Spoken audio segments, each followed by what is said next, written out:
Good morning students. हमारे जो अध्याय चल रहा है उसका नाम है उसने कहा था, जिसके राइटर हैं पंडित चंद्रधर शर्मा गुलेर। कुछ शुरुआत कर चुके हैं हम पढ़ने की, जहाँ तक पढ़ लिया उसके आगे देखिए। ऐसे बम्बू कार्ड वालों के बीच में होकर एक लड़का और एक लड़की चौक की एक दुकान पर आ मिले। बम्बू कार्ड वाले जगह का नाम है कि बीच में होकर एक लड़का और लड़की, समझ गए होंगे लड़का और लड़की कौन था, क्या नाम था लड़के का, लड़की का क्या नाम था, होरा। एक लड़का और लड़की चौक की एक दुकान पर आ मिले। कोई चौक में दुकान थी, उस दुकान पर आकर मिल गए, संयोग था। उसके बालों और इसके ढीले सूतने से जान पड़ता था कि दोनों सिख हैं, सिख सरदार, दोनों सिख हैं। कैसे? उसके बालों से, वो जो लड़का था ना उसके तो जूड़ा बना हुआ था, और उसके ढीले सूतने से, ढीले कपड़ों से ये जान पड़ गया कि वो दोनों सिख हैं। सिख लिखना, सरदार मत कर देना। सरदार तो आदमी ही होता है, पुरुष ही होता है। वो तो बोल देते हैं सरदारनी, होता नहीं है। जैसे पंडित पंडितानी, सेठ सेठानी, सरदार नहीं होता है। स्त्री लड़की होती है जो सरदार नहीं कहलाती है। तो इनके ढीले लड़की के ढीले सूतने से, कपड़ों से और लड़के के बालों से पता चल गया कि दोनों सिख हैं। क्यों आए थे दोनों? वह अपने मामा के केस धोने के लिए दही लेने आया था। लड़का तो क्या लेने आया था? अपने मामा के बाल धोने के लिए। सरदारों के बाल आपको मालूम है कैसे होते हैं, छोटे छोटे होते हैं, तो बड़े बड़े होते हैं। तो केस धोने के लिए, बाल धोने के लिए वो तो दही लेने आया था। और ये रसोई के लिए बढ़िया, बता दी थी बढ़िया।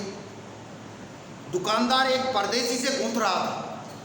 दुकानदार था, एक परदेसी से गूंथ रहा था, मतलब बहस कर रहा था। दुकान वाला है जो एक परदेसी से बहस कर रहा था। जो शेर भर गीले पापड़ों की गड्डी को बिना गिने बिना हटता न था। उसने शेर भर पापड़ लिए थे। कितने होते हैं बच्चों शेर भर? 1 किलो। शेर भर 1 किलो पापड़ लिए थे। अब पापड़ों की जो गड्डी थी उसको गिने बिना नहीं मान रहा था। वो कह रहा था मैं तो गिन के लूंगा। अब वो तो दुकान वाला और वो ग्राहक तो बातों में लगा हुआ है, और इधर वो लड़का लड़की बातों में लग गए। तुमको मालूम है लड़के तो कैसे होते हैं। लड़का कह रहा है तेरे घर कहाँ है? भाई तेरा घर कहाँ है, कहाँ रहती है तू? तो लड़की जवाब देती है मगरे में। वो तो लड़की बढ़िया थी, तुम्हारी जैसी होती तो 3 बार में तो बोले ही। मगरे में क्या है? मगरा एक जगह का नाम है। और तेरे, लड़की पूछती है, खुद का तो बता दिया उसने पूछा जब। और तेरे मांझे में, यहाँ कहाँ रहती है? अतर सिंह की बैठक में। कहाँ रहती है? अतर सिंह की बैठक में रहती है। वे मेरे मामा होते हैं। अतर सिंह है तो मेरे मामा लगते हैं। मैं भी मामा के यहाँ आया हूँ।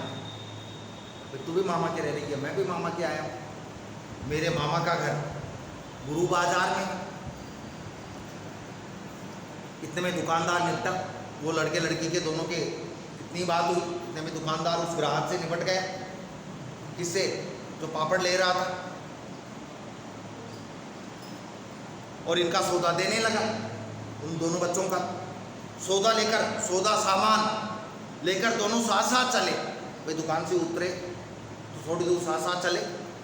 कुछ दूर जाकर लड़का मुस्कुराया। लड़के ने मुस्कुरा कर पूछा, अब लड़के तो लड़के ही होते हैं, थोड़ा मुस्कुराया लड़का। और मुस्कुरा कर लड़का पूछा, क्या पूछता है लड़की से? तेरी कुड़माई हो गई? क्या होती है कुड़माई? सगाई। वीडियो देखा था क्या कल का? तेरे को तो टाइम ही नहीं मिलता है, नौकरी लग गई बताई तेरी? तेरी कुड़माई हो गई कि भाई तेरी सगाई हो गई क्या?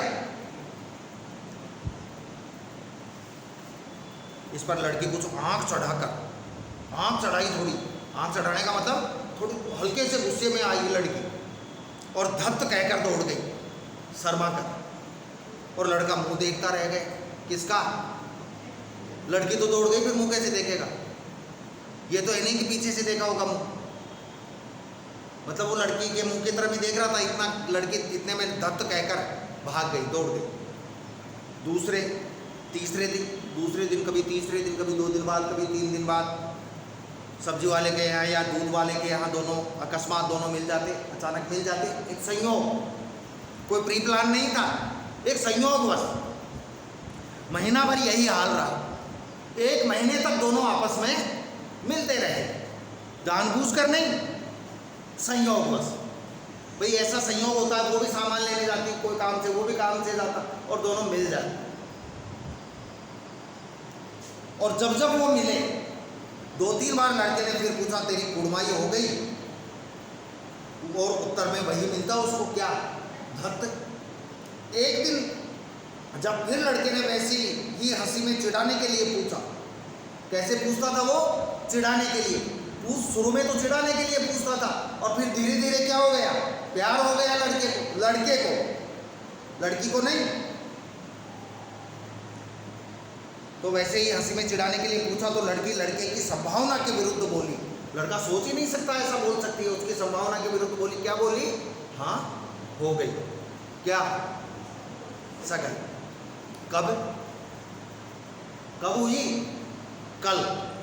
देखते नहीं, ये रेशम से कटा हुआ सालू, कोई कपड़ा होता होगा रेशम से कटा हुआ, और ये कहकर लड़की भाग गई। लड़के ने घर की राह ली। अब लड़का तो गुस्से में तो आना था ही, या तो उसकी सगाई होने से पहले ही बोल देता, जो पहले बोलते हैं। क्या बोलते हैं मालूम है? खड़ी हो।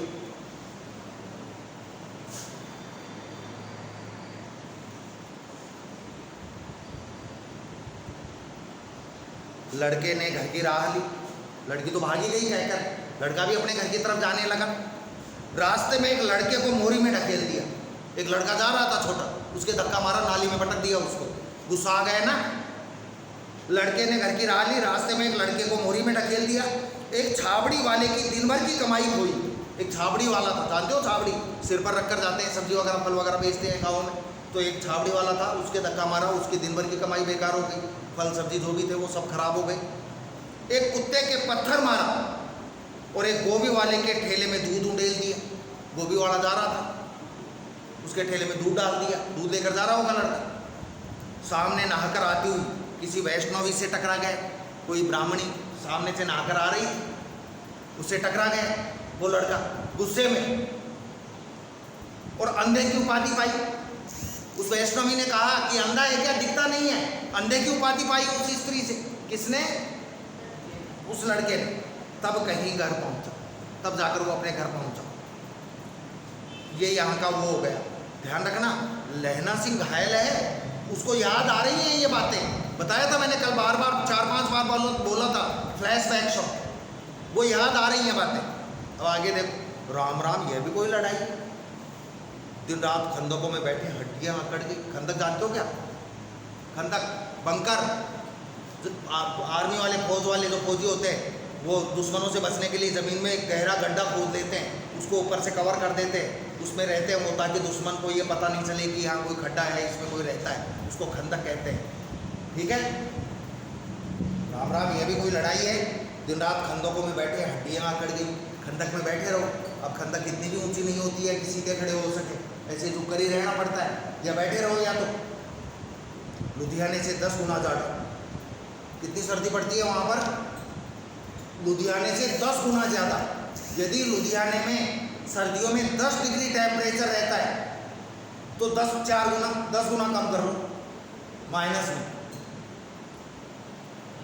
तो सर्दी तो है ही है। और मई जानते हो, बारिश रे, और बारिश 10 गुना तो 10 गुना ज़्यादा, तो वहाँ से लुधियाना से ज़्यादा सर्दी, और बारिश, और बर्फ ऊपर से, और बर्फबारी और होती है। भयंकर सर्दी हो गई, पिंडलियों तक कीचड़ में धंसे हुए हैं। खंदक में भी अब बारिश होगी, पानी तो जाएगा, बर्फ़ गिरेगी तो बहकर जाएगी। तो कितनी जो खंदक है, कितना पानी भरा है पिंडलियों तक। जानते हो पिंडली? नहीं जानते? ये पैर का ये हिस्सा होता है ना, ये, इसको पिंडली कहते हैं। घुटने से थोड़ा नीचे आधा फुट, सबके होगी भगवान की दया से। और किसी के नहीं हो तो बात अलग है। पिंडलियों तक कीचड़ में धंसे हुए, यानी खंदक में पानी भरा तो उनके पैर कितने धंस गए जमीन में, पिंडलियों तक धंस गए। जमीन कहीं दिखती नहीं, जमीन दिखती नहीं, पानी ही है। घंटे 2 घंटे में कान के पर्दे फाड़ने वाले धमाके के साथ सारी खंदक हिल जाती है, लड़ाई होती है। घंटे 2 घंटे में कोई गोला फेंका जाता है, उस गोले के फटने की इतनी तेज़ आवाज़ होती है कि ऐसा लगता है कि जैसे धरती फट गई हो, खंदक हिल जाती है और 100 गज धरती उछल पड़ती है। ऐसा लगता है कि 100 गज धरती उछल पड़ती है, वास्तव में नहीं उछलती है, इतनी तेज़ आवाज़ होती है, धरती कांप जाती है। इस गैबी गोले से बचे तो कोई लड़े, इस गैबी गोले से, ये जो बेकार गोले हैं इनसे कोई बचे तो कोई लड़े, कोई बचेगा ही नहीं।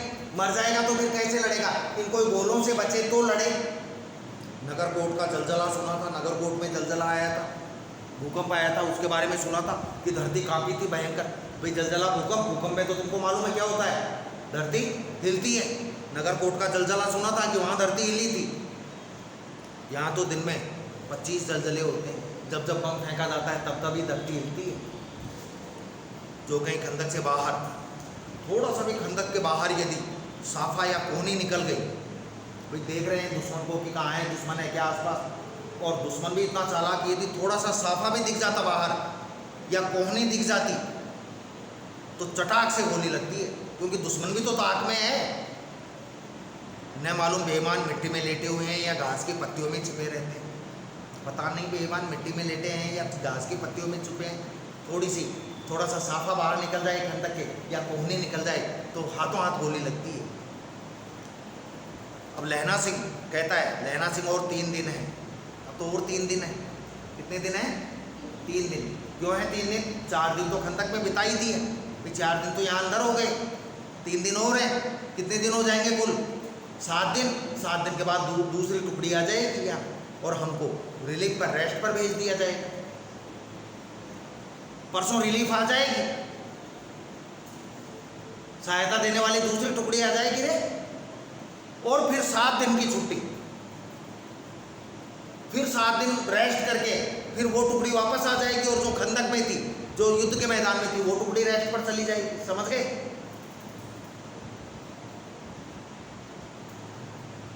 लहना सिंह और 3 दिन है, 4 तो खंदक में बिता ही लिए, परसों रिलीफ आ जाएगी, फिर 7 दिन की छुट्टी। अपने हाथों झटका करेंगे, अपने हाथों झटका करेंगे। जानते हो झटका?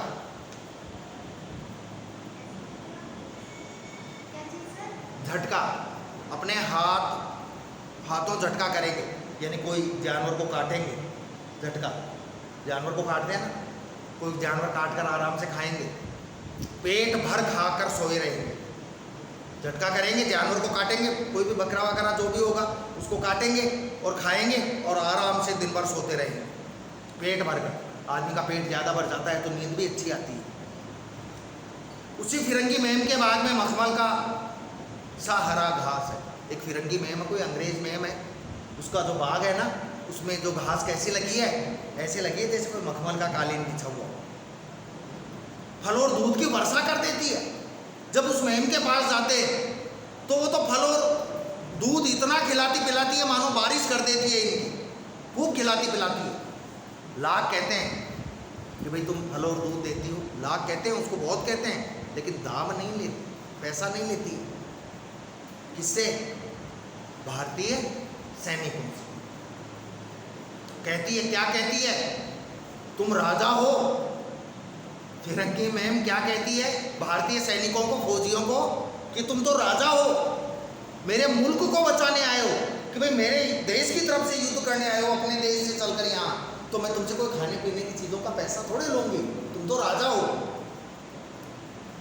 4 दिन तक पलक नहीं झपकी, 4 दिन तक उन सैनिकों ने पलक तक नहीं झपकी। मतलब बिल्कुल जागरूक रहे वो खंदक में, कभी भी दुश्मन का आक्रमण हो सकता था, कभी भी दुश्मन पर आक्रमण करना पड़ सकता था। 4 दिन से आँख तक नहीं झपकी। बिना फेरे घोड़ा बिगड़ता और बिना लड़े सिपाही।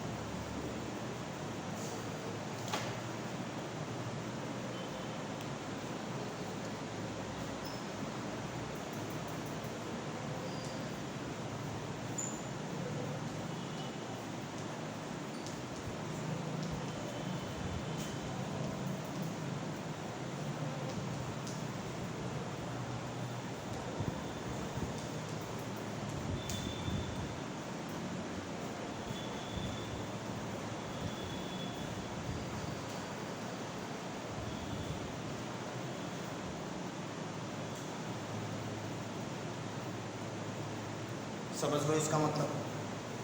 घोड़ा है, हमने घोड़ा खरीदा या किसी ने घोड़ा खरीदा और घोड़े को बांध भी दिया, 2 महीने 4 महीने 6 महीने घोड़ा बंधा रहा, फिर हम घोड़े पर बैठ कर जाएँ तो घोड़ा हारेगा, क्योंकि वो प्रैक्टिस में नहीं रहा, अभ्यास ही नहीं रहा उसको चलने का। तो बिना चले है, बिना चले फिरे।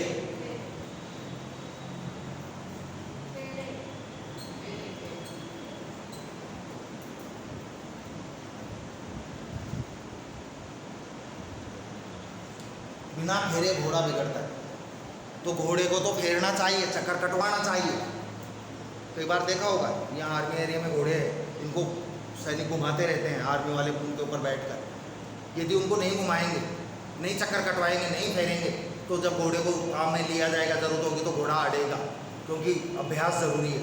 और बिना लड़े सिपाही को एक जगह ही डाल दो, सिपाहियों को कि भाई आराम करो, जब ज़रूरत होगी तब युद्ध होगा, लड़ाई होगी, तब तुम्हारी ज़रूरत पड़ेगी। तो बिना लड़े सिपाही भी बेकार हो जाएंगे। फिर उनकी कोई सिपाही मान लो 6 महीने खाली बैठ गए, तो फिर उसको युद्ध में भेजा जाएगा तो वो रोता रोता जाएगा, उसका मन ही नहीं करेगा।